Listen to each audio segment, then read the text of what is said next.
श्रीमद् भागवत गीता अध्याय 8। अर्जुन ने कहा, हे पुरुषोत्तम, वह ब्रह्म क्या है, अध्यात्म क्या है, कर्म क्या है, अधिभूत नाम से क्या कहा गया है और अधिदैव किसको कहते हैं। हे मधुसूदन, यहाँ अधियज्ञ कौन है और वह इस शरीर में कैसे है, तथा युक्त चित्त वाले पुरुषों द्वारा अंत समय में आप किस प्रकार जानने में आते हैं। श्रीमान भगवान ने कहा, परम अक्षर ब्रह्म है, अपना स्वरूप अर्थात जीवात्मा अध्यात्म नाम से कहा जाता है, तथा भूतों के भाव को उत्पन्न करने वाला जो त्याग है वह कर्म नाम से कहा गया है।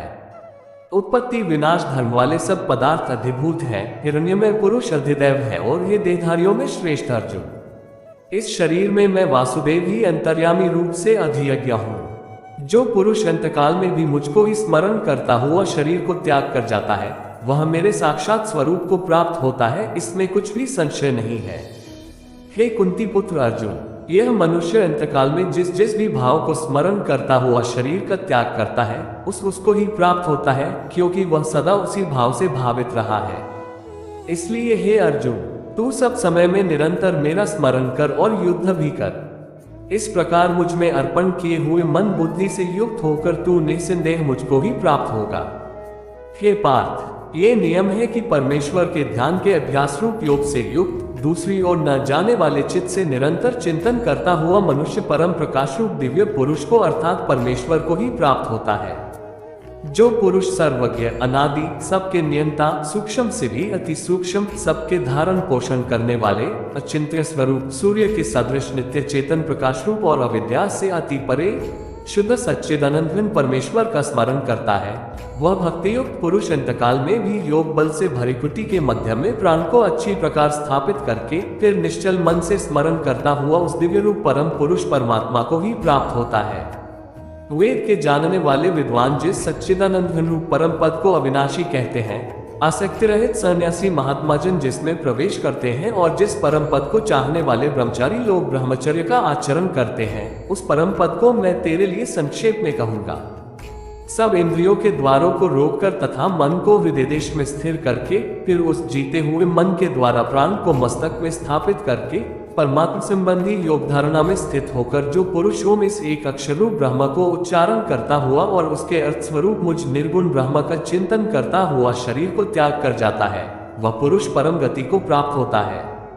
हे अर्जुन, जो पुरुष मुझ में अनन्यचित होकर सदा ही निरंतर मुझ पुरुषोत्तम को स्मरण करता है, उस नित्य निरंतर मुझ में युक्त हुए योगी के लिए मैं सुलभ हूँ, अर्थात मैं उसे सहज ही प्राप्त हो जाता हूँ। परम सिद्धि को प्राप्त महात्मा जन मुझको प्राप्त होकर दुखों के घर तथा क्षणभंगुर पुनर्जन्म को नहीं प्राप्त होते। हे अर्जुन, ब्रह्मलोक सब लोग पुनरावर्ती हैं, परंतु हे कुंती पुत्र, मुझको प्राप्त होकर पुनर्जन्म नहीं होता, क्योंकि मैं कालातीत हूँ और ये सब ब्रह्मादि के लोक काल के द्वारा सीमित होने से अनित्य है। ब्रह्मा का जो एक दिन है उसको 1000 चतुर्युगी तक की अवधि वाला और रात्रि को भी 1000 चतुर्युगी तक की अवधि वाला जो पुरुष तत्व से जानते हैं, वे योगी जन काल के तत्व को जानने वाले हैं। संपूर्ण चराचर भूतगण ब्रह्मा के दिन के प्रवेश काल में अव्यक्त से अर्थात ब्रह्मा के सूक्ष्म शरीर से उत्पन्न होते हैं और ब्रह्मा की रात्रि के प्रवेश काल में उस अव्यक्त नामक ब्रह्मा के सूक्ष्म शरीर में लीन हो जाते हैं। हे पार्थ, वही यह भूत समुदाय उत्पन्न होकर प्रकृति के वश में हुआ रात्रि के प्रवेश काल में लीन होता है और दिन के प्रवेश काल में फिर उत्पन्न होता है। उस अव्यक्त से भी अति परे दूसरा अर्थात विलक्षण जो सनातन अव्यक्त भाव है, वह परम दिव्य पुरुष सब भूतों के नष्ट होने पर भी नष्ट नहीं होता।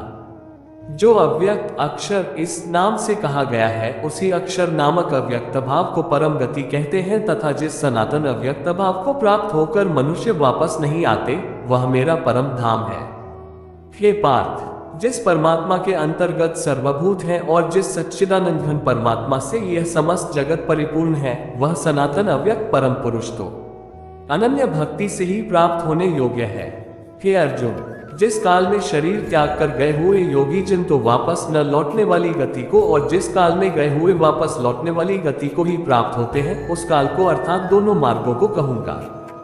जिस मार्ग में ज्योतिर्मय अग्नि अभिमानी देवता है, दिन का अभिमानी देवता है, शुक्ल पक्ष का अभिमानी देवता है और उत्तरायण के 6 महीनों का अभिमानी देवता है, उस मार्ग में मरकर गए हुए ब्रह्मवेत्ता योगी जिन उपर्युक्त देवताओं द्वारा क्रम से ले जाए जाकर ब्रह्म को प्राप्त होते हैं। जिस मार्ग में धूमाभिमानी देवता है, रात्रि अभिमानी देवता है तथा कृष्ण पक्ष का अभिमानी देवता है और दक्षिणायन के 6 महीनों का अभिमानी देवता है, उस मार्ग में मरकर गया हुआ सकौम कर्म करने वाला योगी उपर्युक्त देवताओं द्वारा क्रम से ले जाया हुआ चंद्रमा की ज्योति को प्राप्त होकर स्वर्ग में अपने शुभ कर्मों का फल भोग कर वापस आता है। क्योंकि जगत के ये 2 प्रकार के शुक्ल और कृष्ण अर्थात देवयान और पितृयान मार्ग सनातन माने गए हैं। इनमें एक के द्वारा गया हुआ जिससे वापस नहीं लौटना पड़ता उस परम गति को प्राप्त होता है और दूसरे के द्वारा गया हुआ फिर वापस आता है अर्थात जन्म मृत्यु को प्राप्त होता है। हे पार्थ, इस प्रकार इन दोनों मार्गों को तत्व से जानकर कोई भी योगी मोहित नहीं होता। इस कारण हे अर्जुन, तू सब काल में संबुद्धि रूप योग से युक्त हो अर्थात निरंतर मेरी प्राप्ति के लिए साधन करने वाला हो। योगी पुरुष इस रहस्य को तत्व से जानकर वेदों के पढ़ने में तथा यज्ञ तप और दानादि के करने में जो पुण्य फल कहा है उन सबको निस्संदेह उल्लंघन कर जाता है और सनातन परम पद को प्राप्त होता है। इस प्रकार उपनिषद, ब्रह्मविद्या तथा योग शास्त्र रूप श्रीमद् भगवद गीता के श्री कृष्ण अर्जुन संवाद में अक्षर ब्रह्मयोग नामक 8वां अध्याय संपूर्ण हुआ। धन्यवाद।